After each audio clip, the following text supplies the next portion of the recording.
Karena emang kayak Zionis sudah biadab banget. Kuncinya Iya. DBD. DBD. Waduh. D doa, B boykot, Iya. dan D-nya lagi donasi. Udah berilah mereka hadiah, maka itu sama aja dengan kita sholat di sana. Oh. Assalamualaikum warahmatullahi wabarakatuh. Bertemu bersama saya Musa Uca di Salam Talk. Ya, hari ini teman-teman kita sudah bersama salah satu anak muda yang punya followers banyak di Instagram. Perlu disebutkan ini kayaknya nih. Dan juga anak muda ini masih sekolah tentunya, masih belajar di salah satu sekolah di Kota Bogor. Dan yang paling kita akan kepoin hari ini adalah tentang anak muda tersebut itu siapa, dan juga nanti kita akan ngobrol tentang isu yang lagi hangat banget, mungkin panas ya, bukan hangat lagi gitu, hari ini gitu, yaitu tentang Palestina. Wah, ini kalau ngomongin Palestina nih, waduh, berat banget nih ya buat saya pribadi, buat siapapun.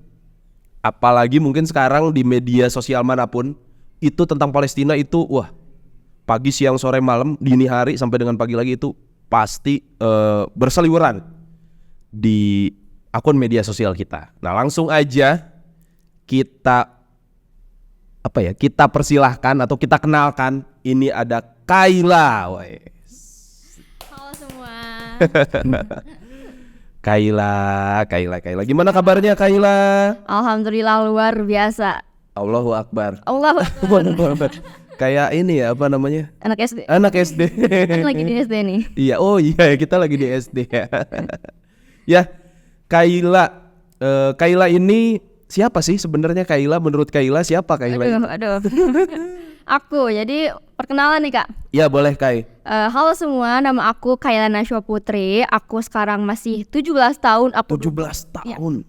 Aku duduk di bangku kelas 3 SMA.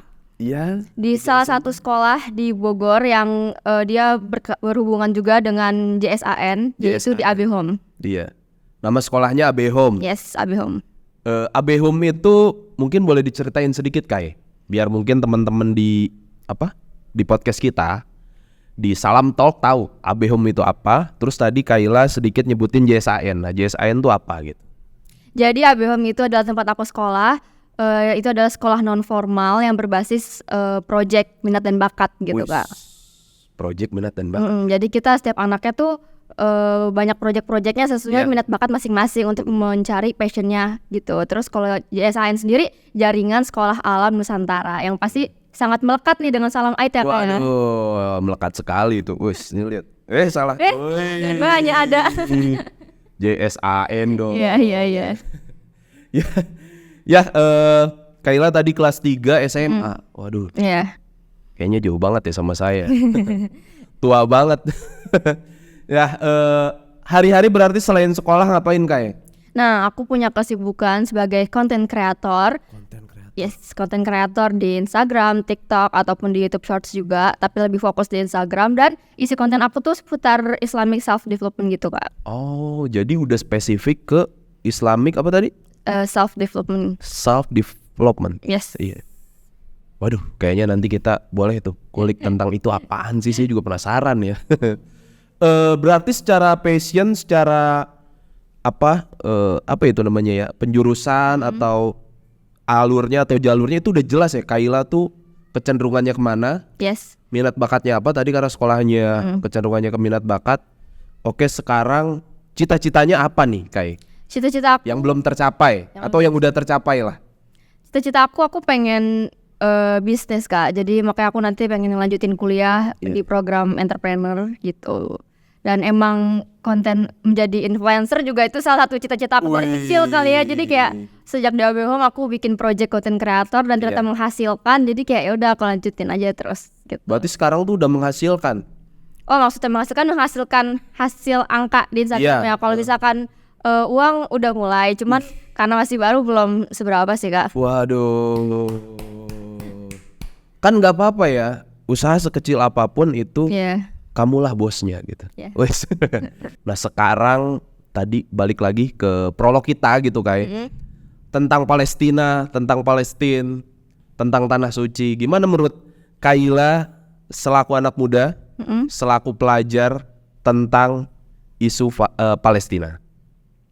Kalau menurut aku ini bukan isu yang baru ya Kak, karena ini udah terjadi bertahun-tahun lalu, udah lama banget terjadi. Tapi sekarang lagi panas-panasnya lagi nih Kak, karena kejadian kemarin tanggal 7 Oktober itu. Terus kalau menurut aku ini tuh bukan hanya sekedar penjajahan atau perebutan wilayah, tapi menurut aku ini juga eksistensi. Karena yang dulunya nih mereka Zionis ini cuma 5% kan. 5%? Ya terus menjajah hingga sekarang hampir seluruh Palestina itu dikuasai oleh mereka gitu. Betul.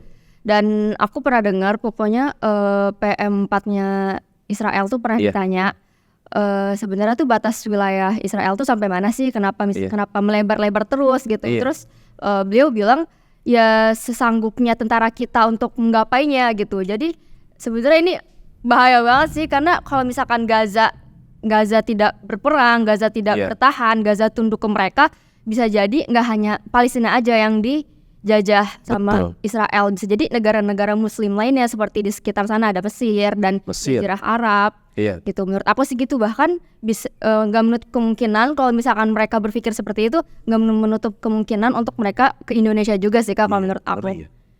Tuh, dan ini bukan sekedar konflik agama aja sih, karena kan mungkin khasnya kayak ini antara Islam dan Yahudi kan. Cuman ini udah bukan sekedar konflik agama lagi kan. Karena kan sebenarnya nggak Islam Yahudi aja ya, orang-orang saudara-saudara kita Nasrani kan gerejanya kemarin berkali-kali dibombardir. Kalau aku nggak salah baca itu sampai 4-5 gereja tuh udah hancur kayak. Jadi bener bukan konflik agama ya kayaknya ya. Karena emang kayak Zionis sudah biadab banget, jadi sampai kayak hal-hal rumah sakit, tempat ibadah, terus pengungsian, semuanya mereka hancurkan. Sedangkan itu nggak cuma Muslim doang di sana kan. Betul. Dan alasan mereka tuh apa itu? Persembunyiannya Hamas. Bener banget. Gitu. Jadi ini udah bahasanya genocide ya kan. Bukan penjajahan lagi, benar-benar memberantas semua dan menghabiskan semua makhluk yang ada di Palestina. Itu sih. Dan sekarang menurut Kayla sebagai anak muda, kita harus ngapain nih? Kita harus ngelakuin apa terhadap apa yang terjadi hari ini? Menurut aku pasti keberpihakan, karena itu juga yang akan dipertanyakan oleh Allah nanti. Dan ada ininya, kuncinya DBD.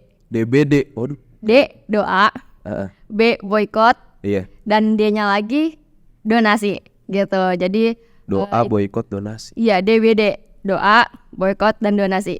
Itu sih kunci hal simpel yang bisa kita lakuin, karena doa tuh hal paling gampang yang bisa dilakuin semua orang, karena kita hanya tinggal mengarahkan hati kita untuk berdoa ke Allah untuk memberikan keselamatan, memberikan kejayaan untuk Palestina dan lain-lain gitu. Dan kedua, boykot ini juga menurut aku lumayan berpengaruh, karena dengan kita memboikot produk-produk Israel, produk-produk Zionis, itu kan mengurangi mengurangi angka sumbangan mereka ke Zionis, Israel, gitu. Dan yang terakhir donasi itu juga penting banget sih, karena walaupun kita nggak bisa hadir secara fisik, tapi kita bisa menghadirkan doa kita dan harta kita, walaupun hanya 1.000 aja itu udah berarti banget, karena di bumi aja ada berapa miliar manusia. Kalau misalkan setiap orang 1.000 aja udah 8 miliar lebih gitu kan. Jadi kayak sebenarnya setiap hal tuh berarti sih. Dan menurut aku sih, jadi ada kisah dulu pembantunya Rasulullah, kalau nggak salah, bertanya. Aku paling seneng nih kalau misalkan udah berkisah tentang sirah. Ini aku dikit-dikit doang, aku mah tahu. Boleh. Itu adalah ada pembantu Rasulullah, intinya bertanya tentang Baitul Maqdis. Terus Rasulullah menjawab, pokoknya ada satu kalimat yang bilang, pokoknya kalau kita sholat di sana itu sama dengan sekalinya sholat sama dengan 1.000 kali sholat di tempat lain. Gitu. Dan terus pembantunya nanya lagi, terus kalau misalkan kita nggak sanggup ke sana gimana gitu. Lalu Rasulullah bilang, ya udah berilah mereka hadiah, maka itu sama aja dengan kita sholat di sana. Jadi Rasulullah aja bilangnya memberi hadiah bukan memberi sedekah. Iya. Sedekah lagi, bukan memberi donasi, bilangnya memberi hadiah. Kenapa memberi hadiah? Karena kalau kita memberi hadiah itu kita memberi karena cinta. Jadi kita memberikan dukungan kita, memberikan doa kita, memberikan harta kita untuk Palestina, untuk saudara-saudara kita di Gaza dan seluruhnya yang ada di sana, itu karena cinta, Kak. Karena kita meniatkan memberi hadiah bukan memberi donasi. Karena itu bisa beda ya feel-nya, kayak kita ngasih karena kasihan. Iya. Dan kita ngasih, atau misalkan mungkin ada yang terpaksa kan, ada yang terpaksa mungkin ngasih karena kasihan. Itu akan beda feel-nya dengan kita ngasih sebagai hadiah karena cinta kita sesama umat muslim gitu. Dan sesama manusia sih, Kak, penting banget sih, itu bukan cuma muslim doang gitu sih. Terus hadiah itu bisa berubah banyak banget, mulai dari doa, kita juga bisa niatin sebagai cinta kita ke saudara kita. Doa kan senjata terampuh orang yang beriman. Bener banget. Jadi dan mereka itu jangan perlakukan mereka sebagai seolah-olah mereka ngemis donasi gitu. Jadi kita harus memberikan itu sebagai hadiah gitu sih, Kak. Terus banyak sih sebenarnya bisa dilakuin, dan yang paling penting tadi yang aku bilang di awal itu keberpihakan. Karena suatu saat nanti kita akan ditanya sama Allah ketika terjadi nih konflik antara Palestina dan Zionis biadab itu, kamu berpihak di mana, kamu mau dukung di mana gitu. Karena sekecil apapun perlakuan kita, sekecil apapun dukungan kita, itu pasti bakal dihitung oleh Allah gitu. Iya. Waduh. Aku berat cepet juga ya. ngomong. Anak muda ini hebat sekali gitu. Ya meskipun usia kita cukup jauh ya, kayak, tapi aku pribadi belajar banyak banget nih hari ini sama Kayla gitu. Waduh. DBD. Doa, boykot, donasi. Keren. Kirain demam berdarah. Ternyata doa, boykot, donasi. Wah, keren banget singkatan. Itu dapat dari mana, Kai? Dapat dari abi aku sih. Abi aku suka nyingkat sesuatu. Abi itu bapak, ayah. Aku. Memang sih anak yang keren itu kan lahir dari keluarga yang keren juga ya. Iya, Masya Allah. Iya. Doa, boykot, donasi. Nah sekarang kita ke boykot dulu nih. Ke boykot dulu. Nah ini kan sekarang lagi marak nih, Kai. Iya. Lagi marak. Mungkin anak-anak muda kan ini tempat nongkrongnya nih ya kan. Betul banget. MDC kan. MDC kita singkat. Kita plesetin dikit lah gitu ya. Itu diteriak boykot di mana-mana. Terus tempat-tempat yang biasanya teman-teman nongkrong di situ ngerjain tugas gitu atau sekedar ngadem gitu. Itu gimana tuh, Kai? Tentang ajakan boykot itu sendiri dari kalangan anak muda mungkin, atau realitanya gitu ya. Di media kan banyak ramai yo boykot, atau teman-teman Kayla sendiri, circle-nya Kayla, apakah benar-benar boykot atau enggak juga gitu, atau gimana tuh kondisi sekarang dan Kayla lihat tentang boykot itu sendiri? Kalau soal boykot sendiri kan sekarang cukup ramai banget ya, Kak. Sosial media banyak banget pro kontranya, banyak banget yang menyuarakan untuk boykot, tapi banyak juga yang bilang alah boykot mah nggak ngaruh, boykot mah nggak penting, kayak boykot malah ngerugiin satu sama lain gitu kan. Dan kalau menurut aku pribadi sih itu balik lagi sih ke diri kita, karena kita usahain boykot atau menghentikan penggunaan barang yang emang bisa kita hentikan, karena kan nggak semua barang, nggak semua produk tuh bisa kita boykot kan, karena banyak banget kebutuhan-kebutuhan yang penting banget dan emang nggak ada penggantinya, nggak ada pilihan lain tuh. Mereka mendukung Israel, tapi karena kita nggak ada pilihan lain, jadi kayak ya udah kita boykot sebisa kita. Kayak kalau misalkan makanan kan banyak banget opsinya kan, jadi kalau menurut aku produk makanan tuh bisa banget sih kita untuk mencari alternatif lainnya gitu. Dan kalau produk-produk kayak keseharian, sabun, sampo gitu-gitu juga banyak banget alternatifnya. Jadi itu salah satu hal yang bisa banget kita boykot gitu, kita hentikan. Tapi bukan berarti kemarin sempet rame tuh di sosial media, orang malah bikin konten sampo-samponya dibuang-buangin. Itu kan malah mubazir ya, Kak. Bener banget. Harusnya tuh kita yang udah kita punya ya udah kita pakai aja, kita gunakan dengan baik, jangan sampai mubazir, sampai dibuang-buang kayak gitu. Tapi kalau yang belum kita beli, jangan kita beli dengan sengaja gitu. Bener, jadi mungkin ada panduannya nih, atau ada trik boykot dari Kayla sendiri gitu. Tadi kan apa yang udah dibeli ya udah dipakai. Iya, gitu, dipakai dengan baik. Tapi kalau misalkan belum dibeli, mending jangan gitu ya. Gitu berarti Kai atau dan- gimana? Iya, Jangan ngebuang-buang tadi gitu. Iya, soalnya sempat ramai kan kemarin di Iya. media ada orang yang malah ngebuang-buang produk kan mubazir kan. Sedangkan mubazir kan temennya setan kan. Allah juga nggak suka sama mubazir gitu. Benar. Terus nggak semua produk itu bisa diboykot, kayak mungkin elektronik dan lain-lain tuh kadang susah kan karena nggak bisa gitu kita untuk Iya. mengganti kan dengan yang lain gitu. Jadi menurut aku soal boykot ini balik lagi ke dari masing-masing. Kita lakuin dulu apa yang kita lakuin, apa yang sebisanya kita lakuin, kita hindarin sebisanya kita. Dan kalau misalkan ada yang masih terpakai produk-produk dengan kita, ya udah nggak apa-apa karena emang hukum dunia bahasanya kita dari dulu juga udah terjajah dengan produk-produk mereka gitu. Betul. Itu udah dari lama banget sebenarnya kita udah terjajah dengan produk-produk Israel gitu. Tapi karena sudah menyebar semua, jadi nggak semua produk bisa kita boykot gitu sih Kak. Oke. Wah. Seru banget nih sama Kayla nih karena aktif banget dan vokal sekali gitu ya, dan berisi juga yang paling penting itu. Seneng banget saya ada Kayla di podcastnya Salam Talk. Aku juga seneng banget nih diundang untuk ngobrol bareng di sini. Iya. Nah, tadi kan ke boykot nih Kai. Terus sekarang mungkin lebih ke ke pesan Kayla terhadap teman-teman pemuda yang lain atau teman-teman anak muda yang lain seusia Kayla gitu.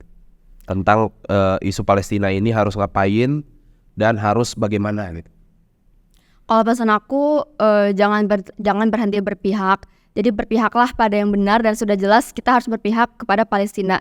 Terus menurut aku juga ini harusnya jadi tamparan besar untuk kita ya anak muda, karena aku jadi sering ngelamun sih, kayak bayangin deh di sana mereka tuh kayak anak kecil sana tuh udah kayak gak punya masa depan gitu Kak. Kayak Masya Allah itu mereka hidup tuh cuman untuk ibadah dan nunggu mati aja, bener-bener dunia tuh gak ada apa-apanya di mata mereka. Dan sedangkan kita di sini hidupnya tenang-tenang aja, pikirannya dunia terus. Jadi mungkin menurut aku salah satu pesannya adalah jadikan kejadian atau situasi di Palestina ini untuk refleksi diri, karena kita lihat diri kita sendiri, kita lihat mereka kayak gimana. Mereka untuk ibadah dengan tenang aja susah banget.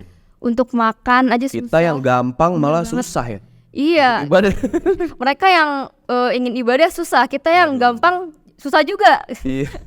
Susahnya susah, kemauannya susah kayaknya. Bener banget.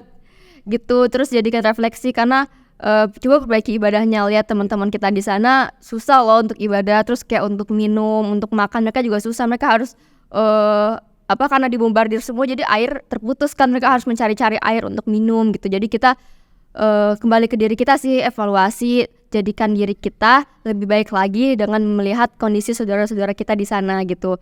Terus yang paling penting adalah sebagai anak muda nih Kak, posisinya kita mungkin nggak bisa berjihad langsung di sana. Kita nggak bisa berjihad di medan susah perang. secara ininya juga susah juga ya. Iya, untuk secara aksesnya, ketentuannya terus, kesananya juga. Dan secara kondisi juga susah juga karena kan masih pelajar, masih harus sekolah dan lain-lain gitu kan. Jadi menurut aku kita sebagai anak muda, medan jihad kita berbeda. Medan jihad kita itu bukan di lapangan perang, tapi medan jihad kita itu di sosial media. Sosial media. Yes, bener banget. Jadi menurut Kayla, kita posting atau kita upload di sosial media itu berpengaruh banget dong berarti. Ya, berpengaruh banget. Kenapa berpengaruhnya? Mungkin kadang mikir kayak posting doang gak ngaruh karena followers aku cuman 200 misalnya, cuma 800, kayak gak bakal ngaruh gitu. Tapi itu ngaruh banget guys, semua perlakuan, hal-hal kecil itu ngaruh banget. Karena kayak dulu Nabi Ibrahim saat dibakar, itu ada kisahnya kan, seekor semut ingin membantu memadamkan api Nabi Ibrahim dengan air yang dibawa semut. Coba bayangin, air yang dibawa semut itu kan kecil banget, semut aja kecil banget, apalagi air yang dibawa semut, bahkan gak kelihatan. Jadi hal-hal yang kita gak kelihatan pun Allah pun tahu gitu. Iya. Gitu Kak, jadi setiap hal kecil tuh pasti berpengaruh. Dan menurut aku ya, efek berpengaruhnya dari sosial media ini adalah membangun awareness orang-orang, membangun kesadaran orang-orang. Karena banyak orang yang masih tertutup matanya, banyak yang masih mungkin dia belum berpihak siapa-siapa karena dia belum tahu apa yang terjadi. Dia bodo amat dan lain-lain. Dengan kita men-share, setidaknya followers kita, teman-teman kita tuh tahu apa yang terjadi dan tahu untuk berpihak kemana. Betul. Gitu. Dan sebenarnya sosial media ini dahsyat banget karena bahasannya amal jariah Kak, karena kalau kita share sesuatu di sosial media terus viral atau ratusan orang ngelihat video kita yang kita share, itu tuh bakal jadi amal jariah kalau misalkan orang yang ngelihat video kita itu melakukan donasi atau misalkan nge-share ulang lagi. Jadi benar-benar jihad di sosial media itu pahalanya besar banget karena Cakupan. Ya, karena cangkupannya tuh luas banget. Jadi benar-benar medan jihad untuk anak muda gitu sih Kak. Mantap. Waduh, keren banget ya Kaila narasumber kita. Waduh. Kan ada juga nih netizen yang bilang, lah kan Instagram juga yang bikin katakanlah orang Yahudi gitu. Nah tuh gimana tuh Kai? Kalau misalkan ada yang bertanya kayak gitu, Facebook semua juga orang Yahudi gitu. Nah berarti harus diboikot juga atau gimana tuh? Kalau dari Kaila sendiri? Nah, kalau dari aku ya, itu juga sosial media mungkin salah satu hal yang sulit untuk diboikot. Karena kalau misalkan kita semua stop di Instagram, di Facebook, WhatsApp, dan lain-lain, kita mau dakwah di mana, kita mau berjihad di mana? Karena itu satu-satunya senjata kita untuk, kan ini kondisi anak muda ya, sebagai anak muda gitu. Karena kan gak semua anak muda bisa berdonasi besar-besaran gitu kan. Walaupun sebenarnya donasi 5.000 aja itu udah berharga banget gitu. Tapi kita bisa donasi menggunakan kuota kita dan akun kita gitu. Jadi menurut aku kuota ya? Yes. Atau wifi ya ya. Walaupun misalkan produk-produk aplikasi sosial media ini kebanyakan emang milik mereka, tapi yang penting gimana kita menggunakannya. Kalau misalkan kita menggunakannya nggak bijak, ya itu salah kita. Kalau misalkan kita menggunakannya dengan bijak, itu menjadi medan perang kita. Terus kayak bahasannya apa ya? Kan mereka yang membuat platformnya, tapi algoritmanya itu kan penemunya tuh ilmuwan muslim kan. Jadi kayak kita memakai produk muslim juga sebenarnya gitu. Betul. Jadi penemu algoritma itu orang Islam, lalu dipergunakan ilmunya oleh orang-orang Yahudi, sampailah terbuat Facebook, Instagram, dan media sosial lainnya begitu ya.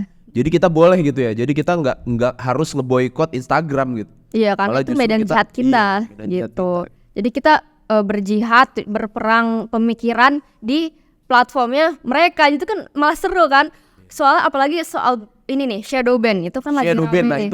Nah, shadow ban aku kayaknya kena deh. Waduh. Shadow ban tuh biasanya di TikTok ya atau di kalau TikTok tuh lebih Instagram. Ini setahu aku ya Kak, setahu aku di TikTok tuh lebih sensitif untuk kena ban. Kalau di Instagram nggak sesensitif di TikTok, tapi tetap kerasa karena sejak isu Palestina ini kan aku juga sering nge-share reels tentang Palestina, nge-repost di story. Nah itu insight aku tuh turun banget dari pertumbuhan followersnya seharinya tuh bisa berapa ratus, berapa ribu.